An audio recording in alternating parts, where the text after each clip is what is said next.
I've always maintained on this platform that in politics, nothing happens out of mere coincidence. And that everything in politics is normally well planned, well scripted, and executed to achieve a specific political objective. Is there a chance that William Samoei Ruto and Musalia Mudavadi are working on alliance ahead of 2022 general election? That's the question which most Kenyans are currently asking. And signals are already there. On the day the government of Kenya replaced William Ruto's security, one man, Johnson Sakaja, came out strongly to condemn the government move. That was not by coincidence. Listen in to Sakaja. The deputy president having security is not a favor that you give to the deputy president to give him security. It's a right, yeah? And it is Kenyans who actually put him there as a deputy president. So I think those overzealous people, and the IG actually also will have to answer to that, who are now trying to frustrate the deputy president by removing security, will know that it is counterproductive. It is working actually against their intentions. If you're trying to remove the security so that he does not move around, Kenyans will protect him. Yeah? And I just want to encourage and really advise these overzealous officers who are playing politics with their officers to leave politics to us, the politicians, as we will do the politics. Let them do their work. But IG, Mutiambai, CS Matiangi, PS Kibisho, leave politics to politicians or resign and join us in politics. So I think it's a very unfortunate and very unstrategic thing. Of course, you know, my political stand is very different. You know, I've not associated politically with him. My members here have. But I stand for justice and I stand for truth. And I think it is extremely reckless, it is extremely careless that his security has been withdrawn and it must be reinstated. If it is not and anything happens to the deputy president, the IG will be answerable and the CS for Interior will be answerable. I think it's an extremely reckless and irresponsible thing that they have done. Johnson Sakaja is not your ordinary politician. Johnson Sakaja is the former guy who managed President Uhuru Kenyatta's communications ahead of 2013 general election. Johnson Sakaja was then appointed the chairman of the National Alliance Party. From there, he was nominated to parliament, and in the last election, Johnson Sakaja was elected as the senator for Nairobi, the super senator. Of late, Johnson Sakaja is working very closely with Musalia Mudavadi. He has actually declared that in 2022, he's going to support Musalia Mudavadi. So Sakaja today in this country is one of the key advisors of Musalia Mudavadi. So the statement he made was telling. And it didn't end there. There is this gentleman called Cleophas Malala. For those who've been following Musalia Mudavadi's politics of late, Cleophas Malala is nowadays one of the headliners around Musalia Mudavadi. In fact, it is alleged that within the NASA coalition, the guy who is playing the headlines position in Musalia Mudavadi's camp is actually none other than Senator for Kakamega, Cleophas Malala. Cleophas Malala has a relationship with the Deputy President William Samoei Ruto. Listening to a chaser making some revelations about Malala sometimes last year. I did want to be personal, but since umeleta huu mjadala, let me discuss it once and for all. I will never discuss about it. And whatever I will say here, if he feels he wants to challenge, he can even call to challenge me. Atapiga. Mimi ndo nilichukua Cleophas Malala akiwa MCA wa Mayakala Ward. Nikampeleka kwa naibu rais. Wapi? Hapa Eldoret. Kwa nyumba yake private napanga pale town. Na hata Cleophas mwenyewe confessed in a church in Kakamega before the deputy president. Akasema nilimpeleka kwa nyumba ya deputy president for the first time. Akaona deputy president akipika chai kwa nyumba yake. Nikaintroduce Cleophas kwa deputy president. Cleophas akaambia deputy president, challenge ako nayo, hana nyumba. Hana nyumba. Anaishi kwa rental house. Deputy President akamwambia there's no problem. Wewe ongea na Rashid, wacha niangalie maneno kidogo, nitatuma Rashid. Deputy President called me after a month. Baada ya mwezi mmoja. Akaniambia kijana yako huyu alikuwa anajenga nyumba. Alikuwa anasema hana nyumba. What do we do? Does he have a land? Nikamwambia ako na shamba. Deputy President William Ruto alinipatia 3 million Kenya shillings. 3 million? Yes. Nikaenda nikapatia Malala. Malala akaanza kujenga nyumba yake pale Milimani. Milimani kule Kakamega. Akajenga nyumba, kufika siju kwa roofing, akasema pesa imeisha. Akatumia Deputy President message. Deputy President akaniuliza kwani mlikuwa mnajenga nini? Nikamwambia nikagorofa namna hii jamaa anajaribu kujenga. Akaniita tena akanipatia 2.5 million. 2.5? Yes. Na mimi nataka Cleophas Malala. Hiyo aseme ni uongo. Hiyo ni 5.5. Nikapatia Cleophas Malala yote ilikuwa 5.5 million. Cleophas akajenga hiyo nyumba, akarufu, akaweka paka mabati. Kumaliza akasema hana pesa ya finishing. Kumalizia? Yes. Mimi Rashid Mohamed, Deputy President. Naibu rais mmoja huyo. Akaniuliza, "Ni nini hii mnajenga? Mnajenga go down ama mnajenga tu nyumba ya mtu kuishi?" Nikamwambia huyu rafiki yangu amelemewa. Deputy President aliniita mimi na Malala kwa ofisi yake Karen.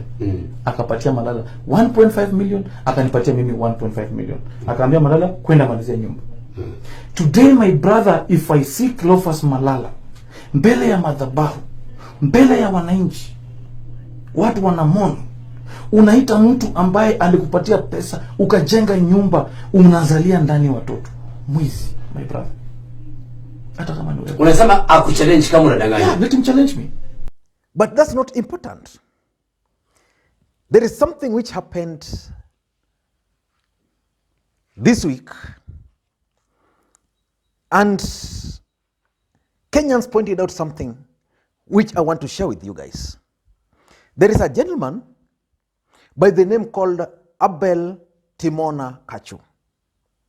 This guy passed on, and from the messages which were sent out, something was also very clear, that Cleophas Malala actually has links to the United Democratic Alliance Party.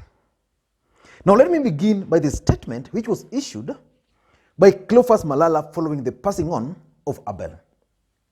Cleophas Malala is saying, "I have learned with great shock and sadness the sudden passing on of Mr. Abel Timona Kashu wa Sisungo to a grisly accident along Nakuru Highway late last evening. Until his demise, the late Kachu has been serving in my office.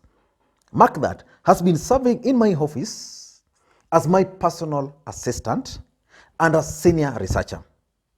He was not only a great resource to my team, but also a dedicated team player who saw to it that we gave our best on matters legislation, oversight, resource allocation, and representation of our people. Kachu was a friend, loyal to the core, and a role model to many." So many people have actually talked so good about this gentleman. I don't want to assume that I knew him. I didn't know him. But so many people have spoken well of him. May his soul rest in eternal peace.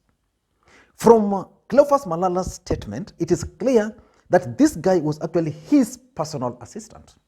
And that's significant. And a researcher is like an assistant to Junet Mohammed, personal assistant to Junet Mohammed, working very closely with William Ruto. Now let me read for you another statement which was issued by Boni Halwale over the same guy. Boni Halwale is saying, "I've just learned of the death of our beloved brother Abel Kashu following tragic road accident. I'm so saddened. Just 3 days ago, we attended the Naivasha 2-day Western Hustlers Economic Retreat together. May his soul rest in eternal peace." Now from Boni Halwale, this guy, 3 days before his death, attended the Western Hustlers Economic Retreat. Now that's where the question is. Can Junet Mohammed, personal assistant, for example, attend William Ruto's economic forums organized for the people of Nyanza. That cannot happen, and that's the reality. So the mere fact that this gentleman was a personal assistant to Cleophas Malala and attending Tanga events links the gentleman to Malala and links Malala to Tanga. And probably this is the guy these guys have been using to reach out. If Malala wants something, because this guy is not known, he sends this guy. Now, William Ruto, who is the Deputy President of the Republic of Kenya, also issued another statement over the demise. He's saying, William Ruto is saying, our heartfelt thoughts to the family, colleagues, and friends of Abel Kachu Sisungo, a brilliant, amiable, and industrious man who rose above politics. Kashu was politically savvy and keen to change the lives of his people in Bungoma. This was seen through his valuable contribution during recent Western Kenya Bloc Economic Forum. We will miss his stamina for knowledge and orientation to details. Now from there alone, you also get the feeling that this guy attended a Tanga event 3 days before his demise. Now, I don't want to get into that, but I'm just trying to link this guy to Malala, to Team Tanga. And because Malala is one of the headliners around Musalia Mudavadi, means that Musalia Mudavadi, there's a chance of Musalia Mudavadi working very closely with the Deputy President William Ruto. Remember, as far as NASA coalition was concerned, or as far as One Kenya Alliance is concerned, Musalia Mudavadi is insisting that he must be the presidential candidate. And when Uhuru Kenyatta met with the One Kenya Alliance leadership, it is alleged that Musalia Mudavadi was the only difficult guy. Let me come back shortly. Okay, I'm back. In this video today, I want to explain to you guys why President Uhuru Kenyatta and Raila Odinga are actually worried about the possibility of Musalia Mudavadi and William Ruto teaming up together ahead of 2022 general election.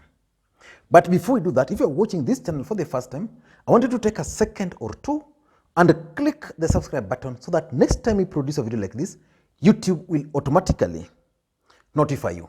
And to the subscribers, I want to continue to thank you guys for your continued support. And for those who have not yet joined the channel membership, please click that join button right now. Now let us get back to business. President Uhuru Kenyatta and Raila Odinga's game plan was very simple. That the NASA coalition was going to unite or remain united. Then President Uhuru Kenyatta was going to bring his part of Jubilee, whether it's 30%, 20%, or whichever percentage, and the deep state. If William Ruto were to join Musalia Mudavadi, that equation is going to change completely. Because the game plan is two. The first game plan is to ensure a first round win for Raila Odinga. If that's not going to happen, then the other option is to force a rerun.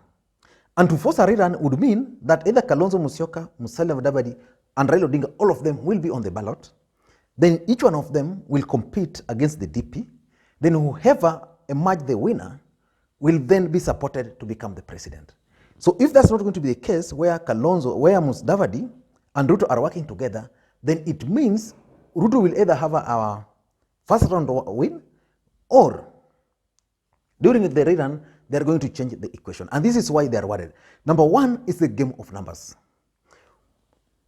Ruto has already made a name for himself. He's worked so hard. He's where he is today. He's the front runner. If elections were to be held today, the chances of Ruto winning are so high. That's the honest truth. Musalia Mudavadi comes from the Luhya Nation. Luhya Nation and their populations are known in this country. So if Musalia Mudavadi were to add, assuming he's going to win the larger Mount Kenya, Western Kenya region, if he were to win, then bring the numbers to Ruto, then what will happen? Ruto will be assured of a first round win. But I don't think that might happen because Musalia Mudavadi would also be interested in 2027 general election. So that's the first thing. Game of numbers. Number two, if Musalia Mudavadi were to join Ruto, then it's going to add Ruto what I normally refer to as perceptional value. Politics is a game of numbers, and it's also a game of perception. Sometimes you create a perception that you are popular. And for example, William Ruto has created that perception that is very popular across the country.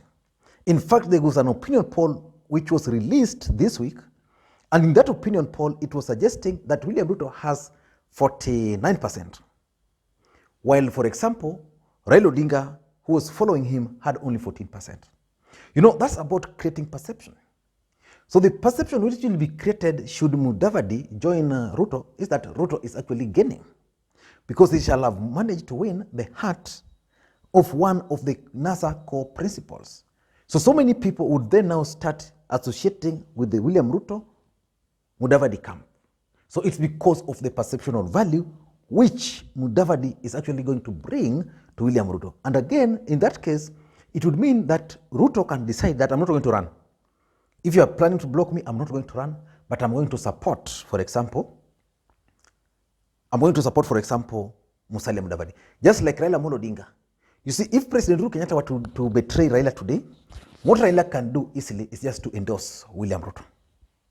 If that's what the president, if that's the person the president doesn't want, and he can't endorse Raila Odinga or is betraying Raila Odinga can simply decide, I'm going to endorse Ruto. The same way, William Ruto can figure out that these guys have ganged up against me, I can't win, so I'm going to support Musalia Mudavadi. That can easily happen. The third thing which is bringing to Ruto is a credible running mate. In this country, Raila Odinga is facing the challenge of a running mate. Ruto is facing the biggest challenge when it comes to the running mate. There's the perception, there's this notion that he should get someone from the larger Mount Kenya region. But if you get someone from the larger Mount Kenya region, the rest of the country might not feel comfortable with that. And even Ruto will have a hectic time explaining to Kenyans why Kenyans should vote a Kikuyu, a Kalenjin running mate for 10 years, then a Kalenjin president and a Kikuyu running mate. So the best choice for him now would be Western Kenya. That is Musalia Mudavadi.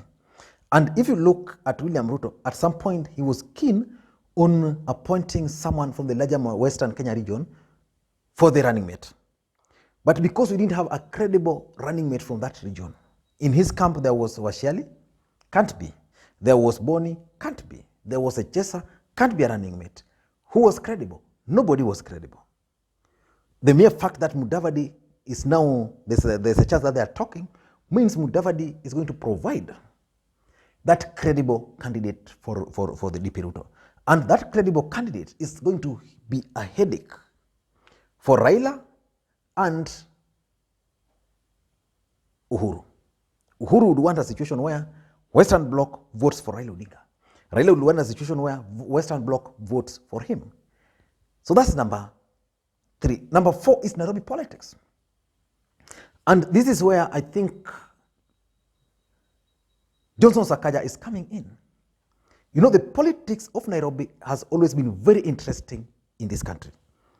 If you look for that politics from 1992, 97, 2002, 2007, 2013, you know, it's always about coalition. 2013, 2007, 2013, 2020, 2007, 2013 and 2017, it was clear there was a Western Alliance versus the Kikuyu. That's how the votes has been in the larger Nairobi. And because of the Western Alliance, places like Westlands, you're assured of an MP coming from Western Kenya. Kibera, Langata, there's a chance of someone coming from this side. You go to Embakasi East just because of that alliance. So by Mudavadi joining Ruto, it means, if he will manage to convince the Luyas, it will mean that Ruto will now have a chance in Nairobi. A chance in the name that William Ruto still has support amongst the Kikuyus. So those Kikuyus will team up with Mudavadi. And Nairobi, they can deliver specific constituencies to the Hustler Nation. And I'm tending to think that that's basically Johnson Sakaja's game plan. Because for me, I've been failing to understand why Johnson Sakaja would try to associate with Mudavadi, while in real sense, that's not where the votes are. But I'm now understanding that probably because of Nairobi politics, if he, for example, Mudavadi endorsed him for the gubernatorial seat, then he can get the Luhya votes, then he can bank on the Kikuyu votes who will be voting for Ruto, then boom, Nairobi politics. And lastly, it's going to disrupt, if alliance between Ruto and Mudavadi were to happen, it's going to disrupt Raila and Uhuru game plan. Raila and Uhuru game plan was very simple, or has been very simple. Consolidate NASA, disrupt Ruto, prevent voter inflation, ensure Raila Odinga gets the right votes, bring those votes together, then deliver it to Raila. By Musalia Mudavadi leaving for Ruto, it's going to disrupt that equation. It means in the larger Western Kenya, President Uhuru Kenyatta and Raila Odinga will have to come up with a new strategy. Either Oparanya, Malala, Atwoli, and who else?